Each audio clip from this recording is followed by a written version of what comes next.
A less entertaining hour and a half later, we gingerly descended the steep and perilous steps. "Be careful going down," the counsellor called after us.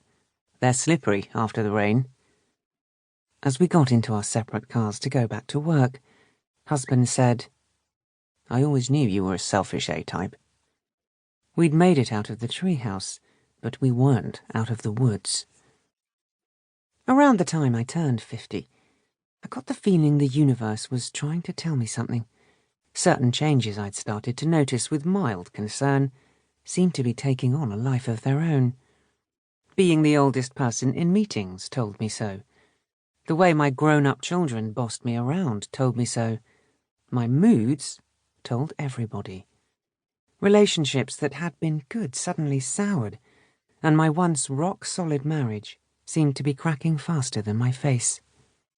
I was hot, but not in the way I used to be. The only men who looked at me that way anymore had hair coming out of their ears or were young enough to be dismissed as perverts. At first these changes were subtle, erratic and wily enough to make me shake my head and think I'd imagined them. It was like being in a scene in one of those crime thrillers, where the woman comes home late at night, alone, and notices the bedroom window she locked that morning is open, and the curtain is gently swaying. Except there is no breeze. Every tingling bone in her body is telling her to grab the nearest heavy object and get the hell out of there. But when, a moment later, the cat jumps out from behind the curtain, she chides herself for being silly and takes off her makeup instead. We know something bad is about to happen, but despite all the alarm bells going off, she can't seem to see it coming. I didn't see middle age coming. Who does? The indignation, the outrage, the disbelief. It began with a series of little jolts and surface wounds before it got into its stride. The big jolt came when I realized not so much I wasn't young anymore, but that as far as the rest of the world was concerned, I was old. I had to face facts.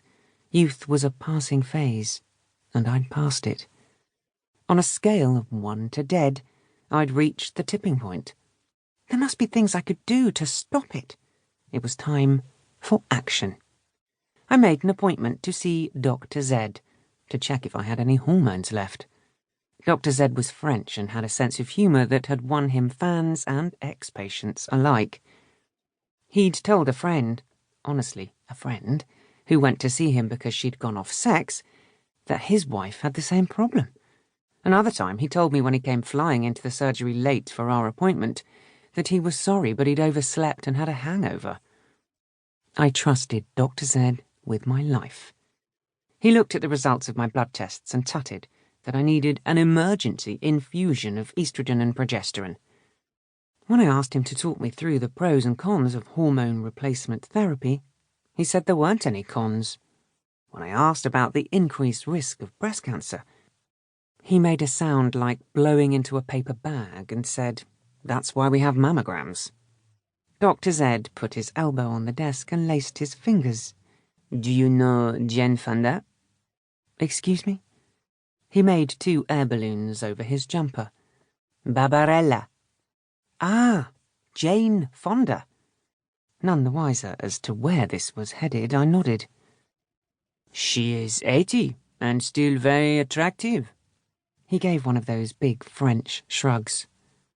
"Okay, she's also doing some exercises, but how do you think she got to look like that at her age?" Apparently not by just doing some exercises. "Are you saying if I take hormone replacements I'll look like Jane Fonda?" "Let me put it another way," said Dr. Z. "When you are a young woman, your body is producing a lot of hormones to make you look a certain way, to attract a mate, to make babies with. The hormones keep coming. Very good for the baby when you are pregnant, and also during breastfeeding." Dr. Z clamped an air baby on his left balloon. "The hormones keep coming while your children are growing up, until you are too old to make babies anymore. After that, they start to disappear, and then one day, they will be finished. Kaput." His voice dropped.